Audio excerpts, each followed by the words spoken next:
السلام علیکم ورحمۃ اللہ وبرکاتہ۔ چلتے ہیں اسکرین کی طرف اور دیکھتے ہیں کہ اسکرین پر آج ہمارے پاس کیا ہے۔ خل اخوک یکتب الواجب بروحه، خل اخوک یکتب الواجب بروحه، خل اخوک یکتب الواجب بروحه۔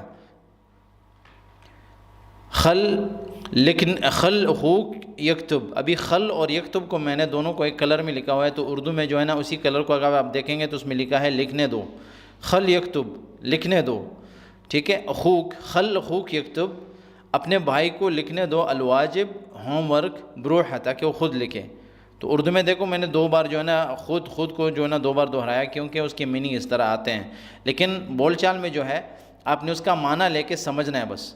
خل اخوک یکتب الواجب بروحہ، کہ اپنے بھائی کو ہوم ورک خود کرنے دو، اس کو خود لکھنے دو۔ یکتب کا مطلب لکھنا ہے، تو خل اخوک یکتب الواجب بروحہ، کہ اپنے بھائی کو ہوم ورک خود لکھنے دو۔ تو بروحہ جو ہے کو خود، بروحہ خود، یعنی وہ خود لکھے۔ اخوک اپنا بھائی، جو آپ کا بھائی ہے، خل کرنے دو، اخوک اپنے بھائی کو، آپ کے بھائی کو، یکتب تاکہ لکھے، الواجب ہوم ورک، بروحہ خود۔ تو خل اخوک یکتب الواجب بروحہ، خل اخوک یکتب الواجب بروحہ۔